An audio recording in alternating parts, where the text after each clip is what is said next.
What's up, world? I am TJ, and this is Nativerezmedia, your place for opinionated tech news, reviews, and entertainment. And today I'll be bringing you a review of a couple of inexpensive PS4 style remotes that I purchased from Amazon. These are the boxes they came in. Let me pull these over here. This is one. This is the other. Plain Jane. I'm not going to go into too much detail, no unboxing or anything like that. This remote here, I'm sure if you've been searching for, you've probably seen it on Amazon. This one was about $21, and that's before taxes, and this one was $24.25, but there's a $10 coupon on it, so it's about 15 bucks. Nice and colorful remotes there. And then I have a real PS4 remote in front of me here. This one, it was from a PS4 that I owned in the past. Got the PS5 now. So I'm going to compare these two to the actual PS4 remote, and then I'm going to walk you through how they work with the Steam Deck here, because that's what I have them for. Basically purchased these to play some multiplayer games, things like that on the Steam Deck, which these work pretty good. So without further ado, let's jump into this review. All right, first I'm going to start off by going over the weight of these. I got my trusty scale here, my Ultra Ship. I'm going to bring this over here, try to get it on the top down camera there. Let's turn it on. Hey, hello, and there we go. Now, I'm not sure if my top-down camera is going to be able to pull the screen here, so I'll say what it is here. So we're going to zero it out. First, we'll start by weighing the PlayStation remote, and all up, this is in ounces here. It's 7.7. So 7.7 ounces for the PlayStation remote. And that's the actual one. So then I'm going to take the Skull remote here. This one's just goes by the PS4 remote, or the UU remote on, I think, yeah, it's UU or something like that on Amazon. This one weighs 7 ounces. Yep, about 7 ounces is what it goes to. So 6.9 or 7 ounces, that's what this one goes to. And then we'll go to the colorful one here. Make sure this is zeroed out. And this one actually, I think, goes by the PS4 remote. There is no name for it, so we'll put that one on there. And there we go. So 7.2 ounces. So 7.7 for the real PlayStation remote. 7 ounces and 7.2 for this one. There's a reason for that. The PlayStation remote, of course, 1,000 milliamp hours. This one is 1,000 milliamp hours, the colorful one here. And the Skull one here is only 800 milliamp hours. Says it gets the same amount of battery time as these two, but I'm not sure about that. I never really had a chance to test them too much, but from what I've been paying, like a couple hours here and there, they work just fine. Now, as far as the look and feel of all three of these, comparing them, honestly, there's subtle differences between them. So, of course, you pick up this one, you can feel the heft, the plastic feels slightly, I guess, more dense on this one than it does on these. You pick these up, you can immediately tell these are a little bit lighter than this one. The plastic feel, let's see. Yeah, it's a little thinner, but when it comes to durability, it actually feels like if I dropped all three of them, they wouldn't break or anything. They all feel durable enough. On the back side of all of them, they all have the texture, the same texture that is on the back side of the real PlayStation 4 controller there. I'm hitting this controller because it's linked up to my Steam Deck here. So they all have that same texture. The top side, of course, this one's the PlayStation controller has that satin kind of feel. This one's a matte texture with the color on here, and this one has a more glossy texture and glossy feel. The Skull one here. The buttons on them. Okay. Oh, let me go back. The buttons on them, they all feel similar. Let me turn this off so that I can test these buttons. The buttons on the real PlayStation controller, if I hit them to tell the difference, I would say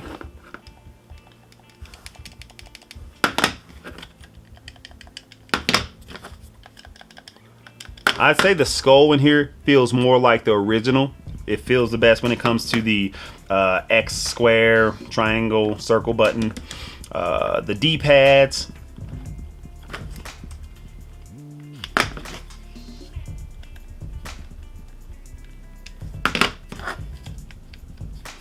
Yeah, of these two, of the clones here, the best D-pad is the one on the skulls as well. This one feels a little bit more mushy than the ones on this one. This one has a little bit more spring back. It just feels better.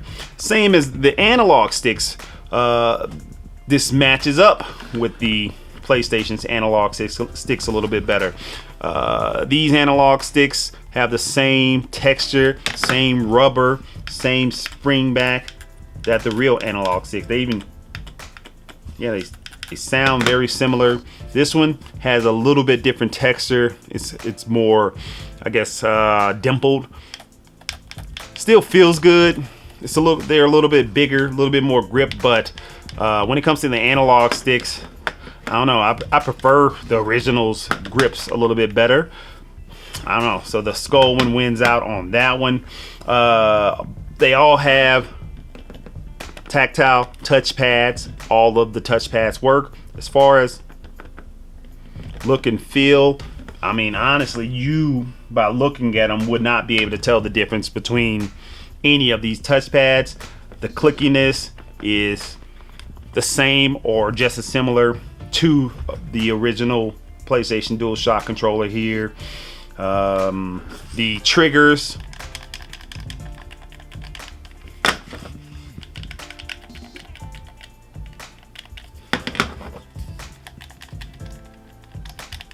yeah, so the bumpers and triggers on the skull one feels very similar to the bumpers and the trigger on the actual DualShock controller. This one doesn't feel bad.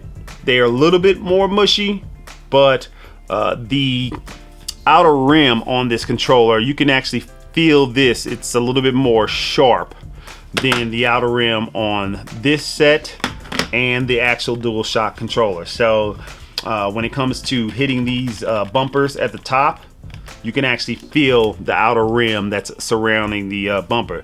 So I would say when it comes to the overall closeness to the actual PS4 controller, I would lean towards this one overall. And I've been playing with all of them, and I actually prefer this one. The rumble on this one is good. I think both of these have a little bit more rumble than the actual DualShock controller itself, but rumble on here is good.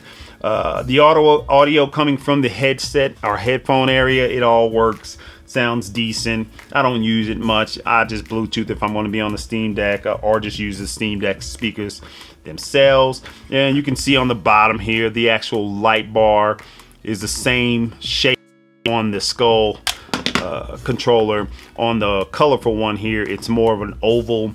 So they, veered off a little bit as far as it took a little bit more liberties when it comes to the design on this one. And both of these, or all three of them, of course, have the micro USB charging on there, or you can use the EXT charging on the bottom if you have a dock or something like that. So they all have that.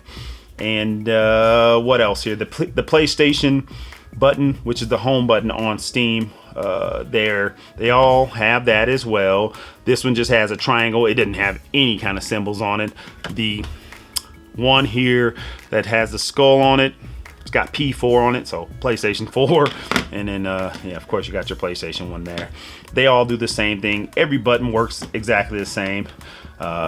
They, on the colorful one here, there is just shapes. They're in the shapes of triangles and things like that, but it's more 3D. So it's a pyramid and a spear instead of a circle and things like that. On this one, they just went with just some random hieroglyphic shapes or something like that. I don't know. This is like something from a video game. So there is no XO. There is nothing like that. There is no AB. It's just some random shapes. They all work the same. Feels pretty good. The options button, the share button, everything works as it would if you were using this on the PS4. So with all of that out of the way, honestly, yeah, if I had to make a choice, I've said it before, I'd go with the skull one when it comes to look, feel, things like that. Also,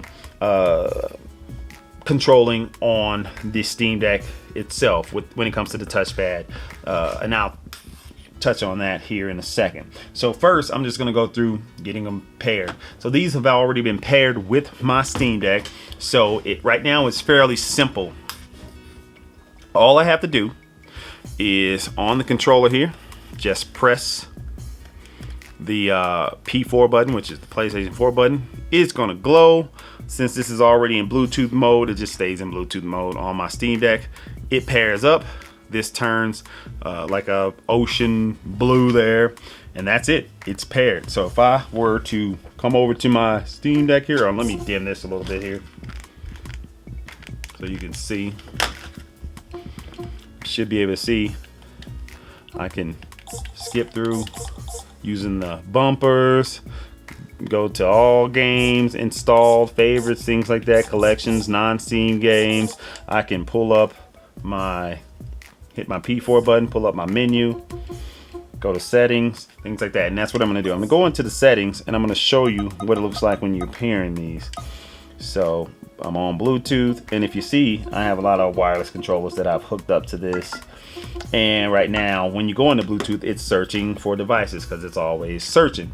So if I were to say want to pair this one, I would press the home button, which is the PlayStation button on the real one, and press and hold the share button at the same time. You press and hold them. This is going to blink. This is if you've never paired it to your Steam Deck. It'll blink, and then it'll show up as wireless controller. It'll show up down here at the bottom, and then if you are on the Steam Deck, you just touch it, and it'll automatically start to pair. Once it is paired, it'll look like this. It'll go blue. And then that is it. I'm going to press and hold it now.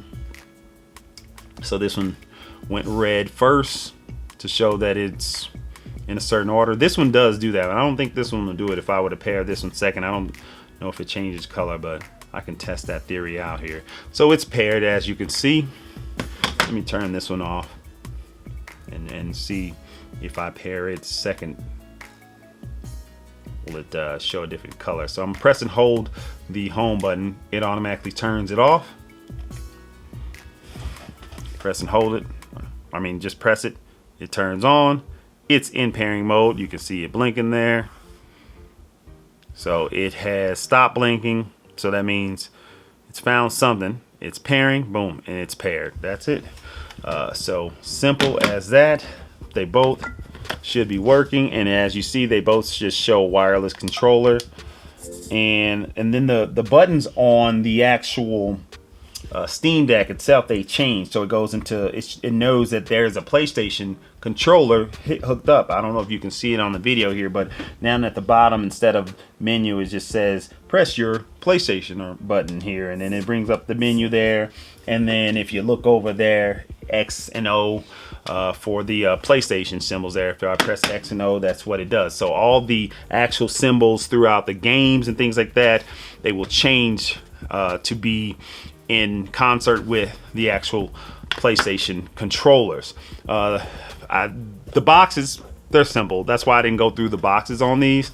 Let me turn that up there.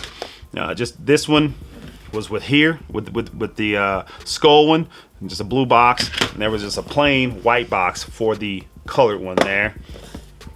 And they did come with some manuals and things like that, how to pair them.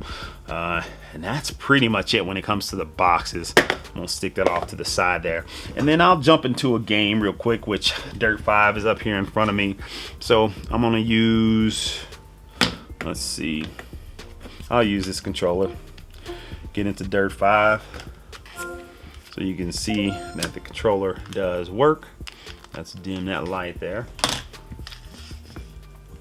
And this is one thing I don't like about playing EA games on Steam. So you gotta always hit accept on there. So I have EA Play through Steam. So the fortunate thing is, yes, they work, and it's like $5 a month for all the EA games that EA decided to put on Steam. But you have to have Origin installed and granted permissions and things like that first. So anyways, let's keep going here. And this is Dirt 5 here.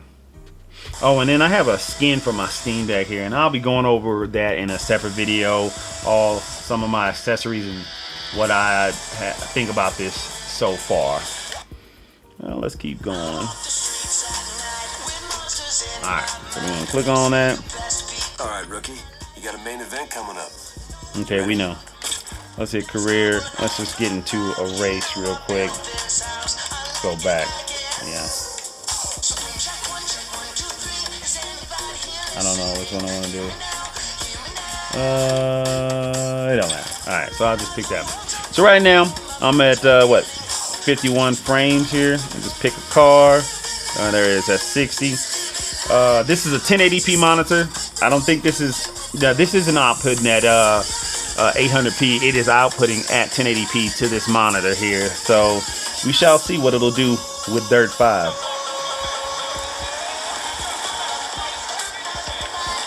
Trigger's working, vibrations working, as you can see here.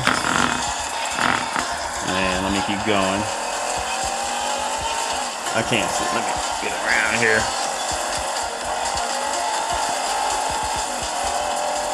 I'm at 45 frames, 1080p outputting from the Steam Deck on a decent sized monitor. Looks good. Oh, and the dock that I'm using on my Steam Deck is the oh, that's what happens when you look down. It's the JSO dock, or JSOX, or whatever the heck it is. That's the dock that I'm using right now. It's the lower level one, not the upgraded one with the 3.0 USB plugs and things like that. It has the 2.0 USB, and it outputs 4K 30 instead of 4K 60, if I'm not mistaken. I don't have a 4K monitor, so I'm not worried about it. I have a 4K TV, which I don't intend on playing any 4K games from my Steam Deck here. If I was going to do anything like that, I would just hook up my computer or something like that. Or there's a PlayStation 5 in there. Let's keep going here. And there you go. So as you can see, 45 frames on medium high settings here on Dirt 5. So pretty cool. And another app that I wanted to touch on real quick is Moonlight. I have my 3080 computer over there, and I'm using Wi-Fi 6, and it basically will stream to the Steam Deck. So if I click on Moonlight, I'm using the NVIDIA GeForce Experience on my main computer to stream to my Steam Deck right now. T3 Music Machine. I should be able to go in and select it. There we go.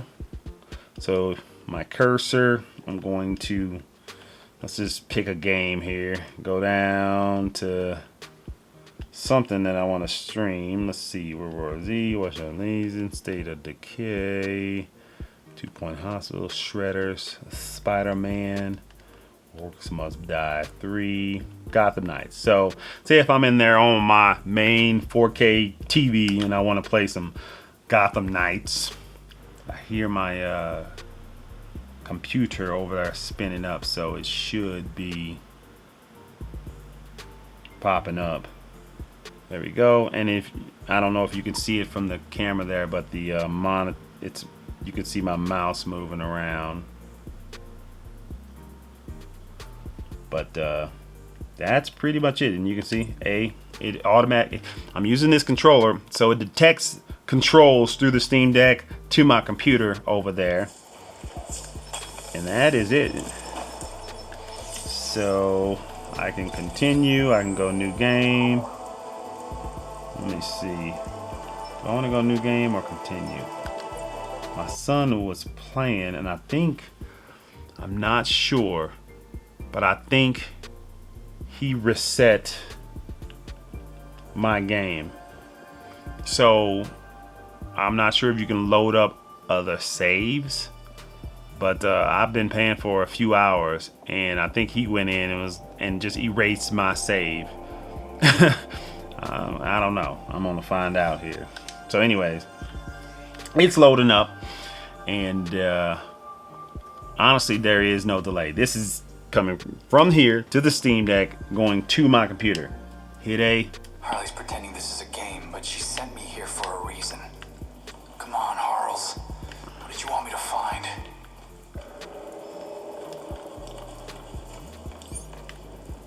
Maybe I can find out more in the card catalog. Yeah, so as you can see, it's smooth, good gameplay, graphics are nice. I mean, the controls. If I jump, he jumps. It's literally right then and there. There's no difference there. So you can't tell the difference. So if I was in the other room, I'd be good on the big screen playing this streamed from my computer to the Steam Deck there. But that's pretty much it. And let me get out of here. So if I hit the thing, exit game, confirm, I'm out. It's gonna go back to my Steam Deck, back to my library, and that's it. So that's it. I'm gonna conclude this. If you're looking to get one of these little inexpensive controllers, I'll put them down in the description box. If you have any questions, comments, please do it down below. Stay tuned for my next video, and I'll just go over my, I guess, 1 and a half month take on the Steam Deck and what I think about it so far. Thank you guys for watching this video. Peace out.